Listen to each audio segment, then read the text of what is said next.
a 151 Florida. Whoa, man, you killed it. You I killed mean, it. I think it was I dominated two of the three essays. I absolutely dominated. Yeah, I guess you did. That is Really, wow. really great. Well, congratulations. Team.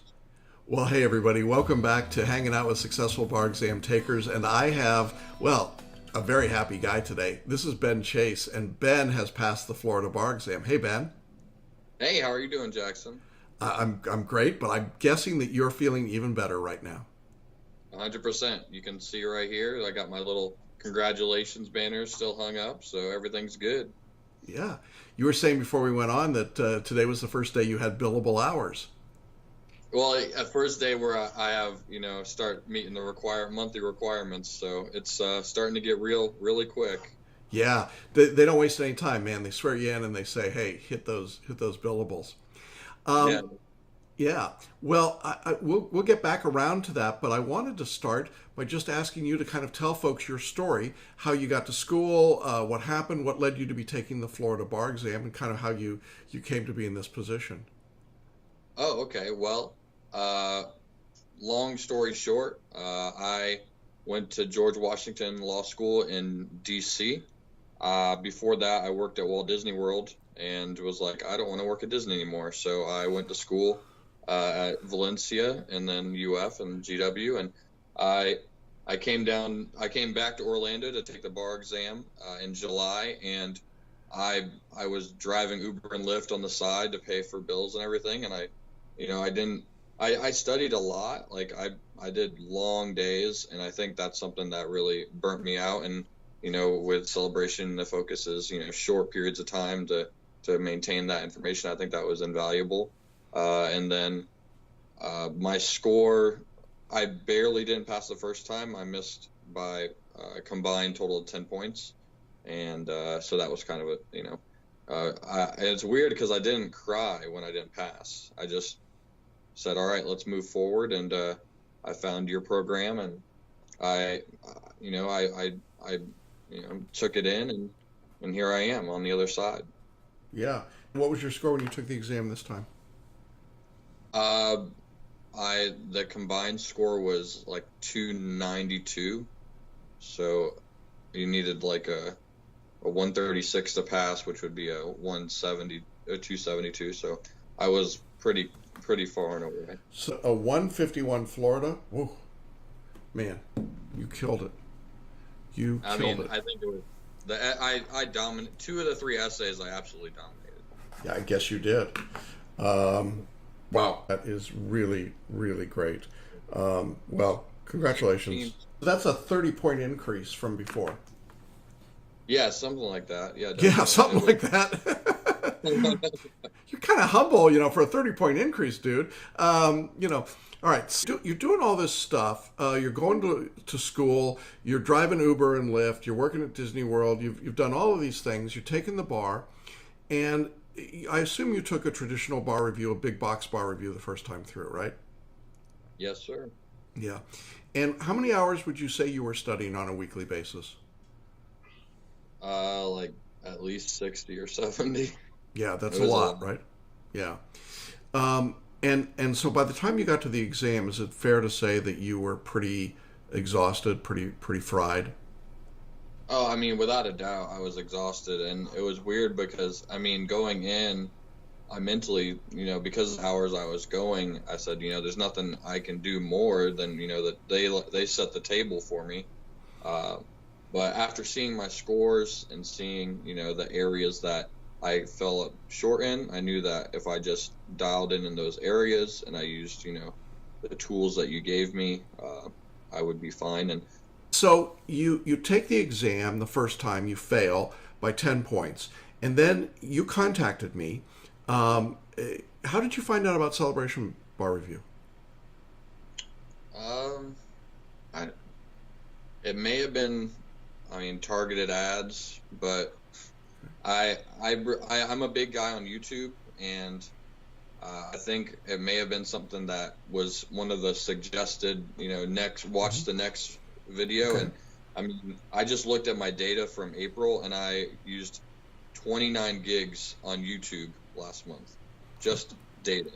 Okay, So that's a lot. Okay, yeah, so you might have been watching some YouTube. All right, yeah, so you come across us, and I remember you and I had a couple of conversations, and you were pretty intense and pretty discouraged about what had happened, but also I thought there was an interesting sense of I know I can do this. I know it's possible for me, and I just have to reset myself. I have to figure out a different way of doing it. Is that a fair statement? yeah. I mean, like I said, when I was in the Chick-fil-A parking lot when I found out I didn't pass, and I didn't cry. I just had my Chick-fil-A breakfast, and I said, "All right, well, let's move forward. That's the only thing you can do." And I found your program and talked it out, and it made sense to me, and that's what I. Okay, so you signed up, and when did you start studying for the February bar with us? I mean, I started looking at the materials probably October, November, and really went heavy in probably early December, because I think I'm not sure when the results came out for when did the results come out for July? September? September, yeah. Okay, so I believe I started making my because I did the monthly payments, so I think my Hmm. first payment was probably October, November with you guys.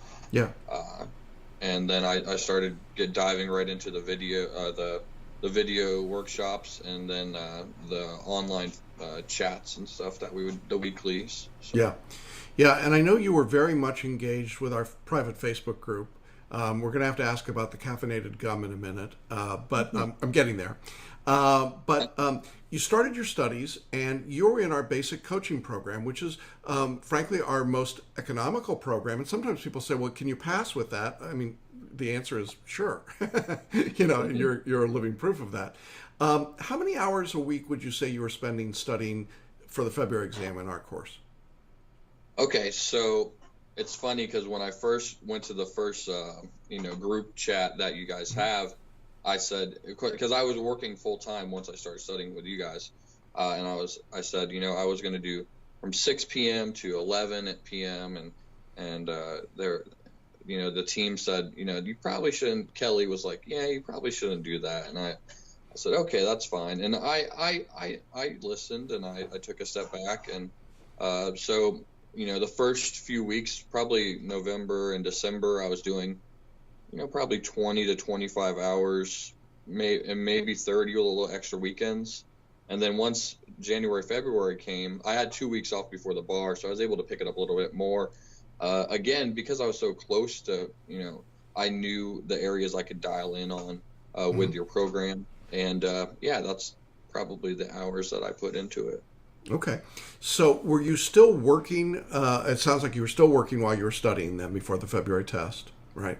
Yeah, yeah, I was still working, exactly. I Okay. took 2 weeks off before the exam. Okay. So by studying for a period of maybe 3 or 4 months instead of, a short compressed period of time and longer hours, you were doing more months and shorter hours. What was the difference for you when you went to the bar exam in February in terms of your sort of physical and mental state? Well, to be very honest with you, the night before the exam, I went to a bar and had a drink. Uh, so that's That is not in the program, folks. We do not tell people to not do that. Just to be clear. Okay. that's not in the program. I went and watched. So I went to watch some basketball because I love basketball, and I just needed to get distracted a little Hmm. bit. Yeah. I don't recommend you do that, but that's how comfortable I was at that Okay. point. I think that's what I'm trying to say.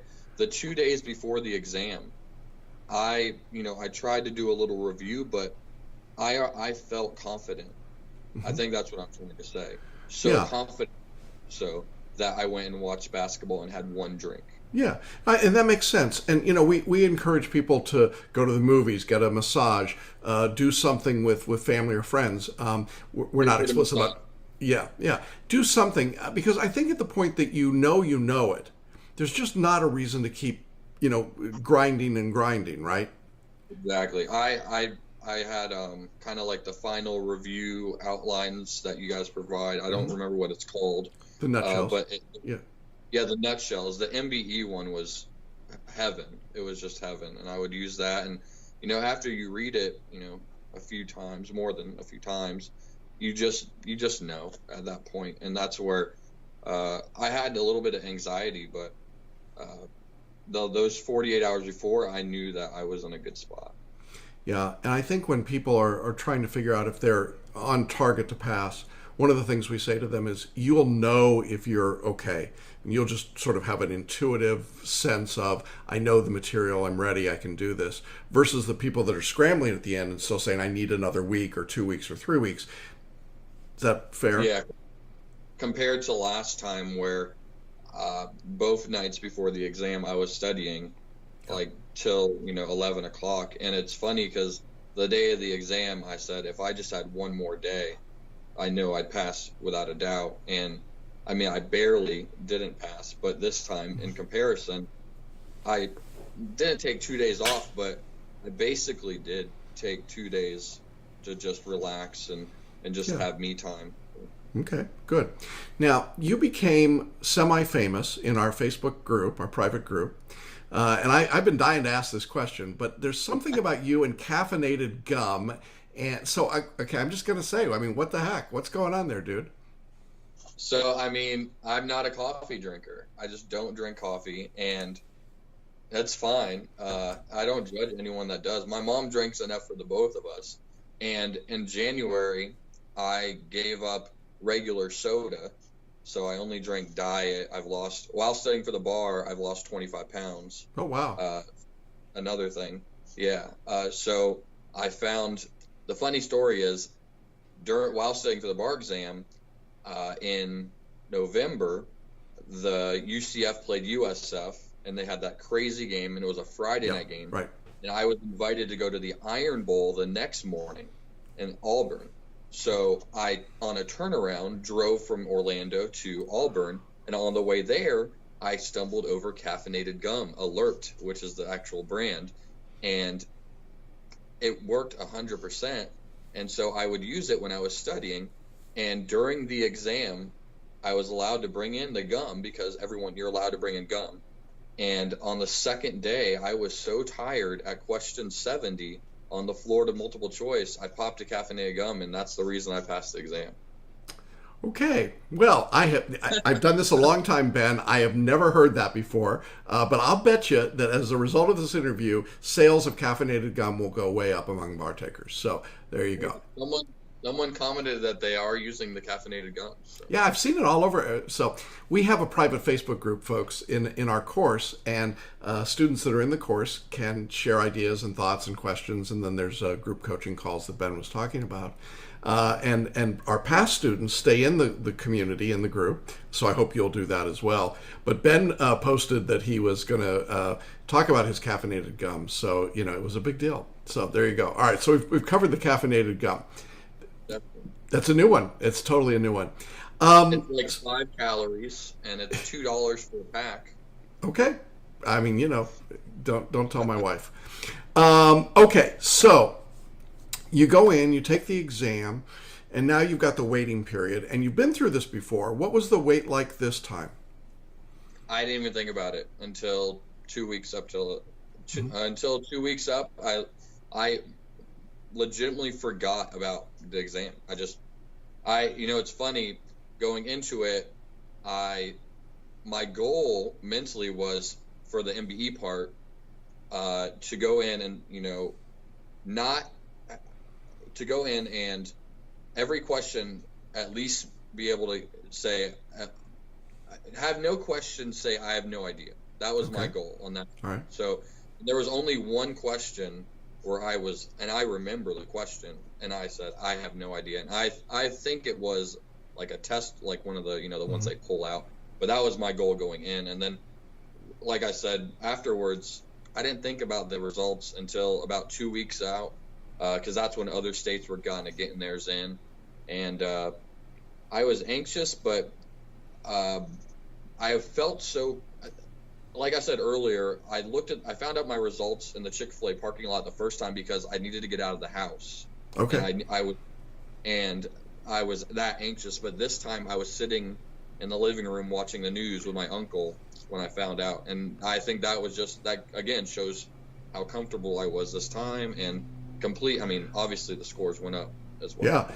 So tell me about when you saw the scores this time. You're in the house with your uncle. You're watching the news, and what, you get a text alert or a tweet that says the results are up, right? Yeah. Yeah. Well, I knew that they would be approved at around 9 o'clock, Right. 9 a.m. And I had my phone, and I was on the website, and I just refreshed the website at literally at 9, and went on the sheets, and it was scary because the numbers 5 up and 5 below me all didn't pass. And Yeah. I checked 5 times. My uncle checked. The very next day at work, I checked again. It was just, it was unbelievable.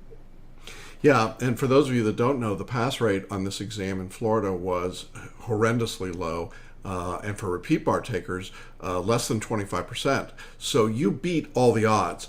You beat the odds for all bar takers, and you killed them for repeat bar takers. How did that make you feel? I mean, well, I don't, I feel great. Obviously, I cried. I didn't cry when I didn't pass, and I cried when I did pass. And I'm still kind of setting in. My friend asked me today, how's it feel to be a lawyer? And I was like, I don't know. Like, I got my business cards today, and I'm still, it's still all soaking in. Today was the first day of billing, and but when I look at those numbers of other people, I just remember that that's their story, and this is my story. And I knew that I could do it. I just had to, have the right tools in front of me. And I think one of the invaluable things about celebration is you don't say don't study this, or you don't say this, like, as much, like, a lot of the big boxes, like, oh, don't worry about this, where instead, I go in and you say, you should cover everything, and at least give it at least once or twice over. And I think that was invaluable, because the first time the one of the essays just completely threw me off, and that was on this time. Yeah.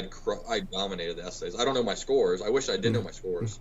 Yeah. But yeah, I'm And rambling. did you? That's no. You're doing great. Did you? Did you use the writing style that we were teaching? Did you modify your writing style? So I did a little bit, because the FLA format, I mean, it just made sense, right?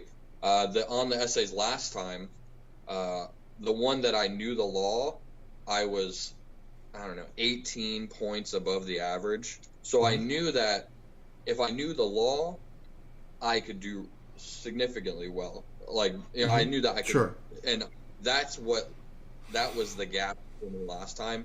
2 of the essays, I wasn't as strong. So I used the FLA format, but my priority was the breath. And I used, what you guys put out there, and just focus on the breath. And that's the key for the essays, at least for the Florida bar. Yeah. It's just, you don't have to know it all, but just having, enough, and using the FLA format, the combination was a home run, obviously. Yeah, that's awesome. And then you posted a picture at Epcot, I think, wasn't it? With your It was that Magic Kingdom in Magic front of Kingdom. the purple wall that they just changed. Okay, so it's at the Magic Kingdom at Disney World, and you get the buttons that they give you, for first visit, or it's your birthday, or it's your anniversary, and you had them write one that said, "I just passed the bar exam," which was very, very cool. So I like that. Got to say that, I felt that one. So We can go sometime if you want. I love it, man. I love to meet students who've passed at Disney. There are going to be a lot of people, Ben, who are watching this interview who have failed their exam, whether it's Florida or somewhere else. And there's certainly some sense of discouragement and frustration and anger and all of that. What would you say to somebody sitting in that position today? I would say that it's not uncommon, And whenever people ask me about the first time I took the bar, I never said I failed. I said I didn't pass, because investing all that time in something, and investing your money and things like that doesn't mean that you're a failure. It just means that you came up short that time, and your story's not finished. And, if it takes, 2 or 3 times, I know someone that's taken the bar 5 times.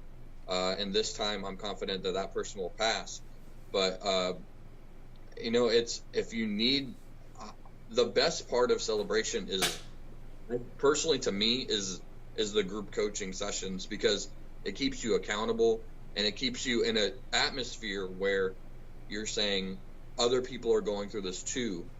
When I first took the bar exam, I had obviously had friends. I'm a nice guy. I have friends, but I kind of isolated myself through the process and checked in here and there. And the course I took had 2 check-in sessions the whole, process. So it just wasn't for me. And you just have to know yourself too. Yeah. Those cookie cutter courses are very generic. And when I took celebration, the learning style, it just made sense. It was intuitive, but also it fit me in the way that the course was. It fit who I am, and you just have to find out. You've been studying this. You went to law school. You went to undergrad, I'm assuming. So at this point, just because you didn't pass or you didn't make it, you're smart. You've done all the work up to this point. Just this last exam, you just have to, I say grind and hustle, yada yada yada, but the tools are there for you to pass, and you will. Yeah, absolutely. I think you're a great example of that. You kept your composure. You did what you had to do. I love the fact that you say, I didn't pass, not that I failed. And I think that distinction really becomes important. I think people confuse the idea of failing the bar exam with being a failure. And you're clearly not a failure. Even if you can get to the bar exam, you've been a success in life. And so now, you're getting the opportunity to finish that part of your career, the success there, and now you've got the congratulations banners up on the wall, and soon there'll be diplomas and pictures and all those things. And it's really an exciting thing to see people transition through that. But, there was never really much of a doubt in my mind that you were going to be successful, because you had this composure and this approach that said, I'm just going to do what I have to do. So I want to congratulate you on really a job well done. It's very exciting. Glad to see you do that. And, and to recognize that you were able to pick and choose the right tools to fit your particular circumstances, your economic circumstances, your timing. I'm sure, you got what you needed to be successful. And that's the real point that we want to get to with, kind of getting away from the cookie cutter, right? Yeah, 100%. And one more thing to go back to what would I tell someone that didn't pass or fail the bar exam is it's the ultimate first world problem. Like, if you think about it, if you told someone in any other country or any third world country that you didn't pass a bar exam, they don't even know what that means. And you're so far ahead of the curve in life that sometimes there's a roadblock. Like, LeBron didn't win the finals his first time. He didn't win his second time either. So, but the history books haven't been finished on if he's the greatest of all time. He keeps growing. Like, he's 15 years in the league. Yeah, I think it's a great example because I think the stories aren't written for people that are just passing the bar. They're just getting started. So I'm going to be excited to watch your story, Ben, to see what happens and how you move in your career. I know you're going to be successful. I love the qualities that you bring to just the way you do things. I hope you stick around in our private Facebook group because I know you're kind of a fan favorite. So, and I know Kelly and the rest of our team was really excited for your success as well. I really want to thank you for spending a few minutes talking with us, sharing your story. I know it's going to inspire a lot of people and it's going to encourage a lot of people and probably sell a lot of caffeinated gum. So, that's a cool thing, right? Thank you. Thanks again. Any other thoughts that you wanted to share before we sign off here? I think the Kelly and you guys encourage doing fitness and getting out and exercising. I 100% agree. Like I said, I lost 25 pounds while studying this thing. And it's not that I was starving myself. It was just being active. And the fact that, sacrificing the 30 or 45 minutes to work out compared to studying, it's going to be worth it too. And with the way that, Jackson has set up this program, you don't need 12-hour days, which I legitimately did. You can get it done in less time. And whoever's watching this, I wish you the best of luck and Jackson's here to help you at all times. Well, thanks. And thank you, Ben. We appreciate you being with us. And to our audience, thanks for being with us. This was fun. And we'll see you again next time on our next interview. And for now, bye-bye, everybody.